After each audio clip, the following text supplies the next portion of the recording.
Hi, this is a quick intro to React Native. I'm going to assume you already know React, so let's get started. You can see I have my phone on the right and my web browser on the left, so you can follow along what I'm doing. So on your phone of choice, you can go to the App Store, type in Expo, and download the Expo app. It's a free app, and I've already got it installed, so I'm just going to open it up. Over on your browser, you can type in snack.expo.io, and that's a toy IDE. It's entirely online. But over here, you're going to see that it tells you to scan a QR code, which is from your app, and that's me scanning it live, and it's going to show the app form of whatever I see over here. And you can see from first glance, it already looks like a React app. And what's very nice about it is that it has hot reloading. So if I type in potato here, it's going to show up as potato over there pretty much instantly. Let's see what other features we can see over here. So we're going to import the typical React elements from the React library, but then instead of React DOM, we now have React Native. And that's simply because we no longer have HTML to render to. We're actually targeting primitive components from Android and iOS.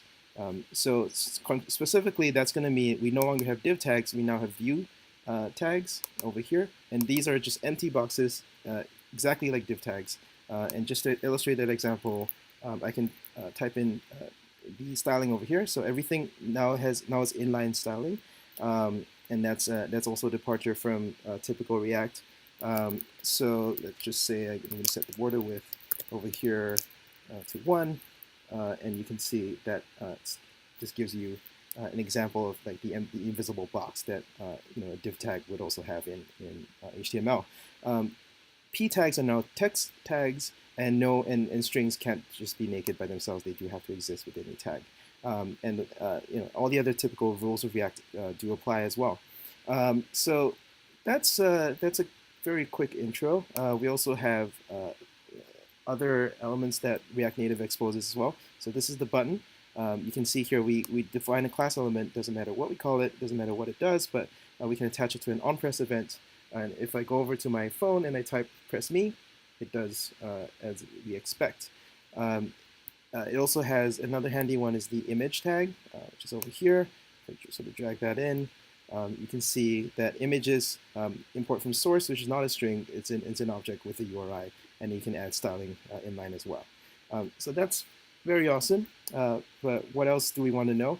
Styling is entirely done with Flexbox. So if you're still not up to date on what Flexbox really does or not confident about it, you should go to flexbox.io. It's a free course that will help you get up to speed on Flexbox.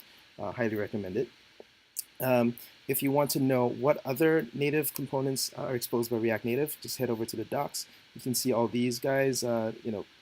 Pretty of interest are going to be like list view, picker, switch, text input. All this good stuff. You're not going to use all of it, so don't feel overwhelmed. But then also interesting is what React Native doesn't provide to you out of the box. And most importantly, if you want to build an app of any complexity, you're going to have multiple components and you're going to switch and route between them. So what's the equivalent of React Router? We don't have React Router. We do have React Navigation.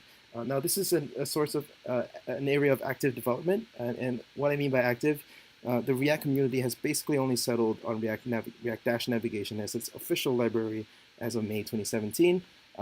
But there are at least 2 other libraries in active development, one of which is the React Router team, which also exists. So, save yourself some confusion. React Navigation is going to be the official one, so let's just stick with that.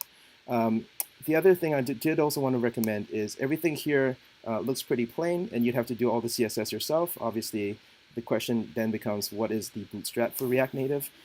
So I've done a lot of searching myself, and I've come to settle on React Native Elements, and this provides you all the useful stylings out of the box. You can actually play with it in Expo over here. So if I head back to the main menu in Expo and I go to the React Native Elements app, you can see over here, in my hand right now, I can see all the the button formats that I can use and switch between them handily. They even give you a sample Tinder implementation. which is very handy. If I had better internet, I'd be able to show you the pictures, but you get the idea.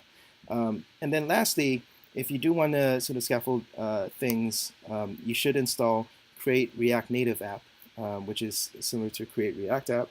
And you can install Create React Native alongside your existing React web app. So that's pretty much it. We're going to go into more details in converting React into a React Native app in future videos. Let me know if you like this or not, and thanks for watching. Cheers.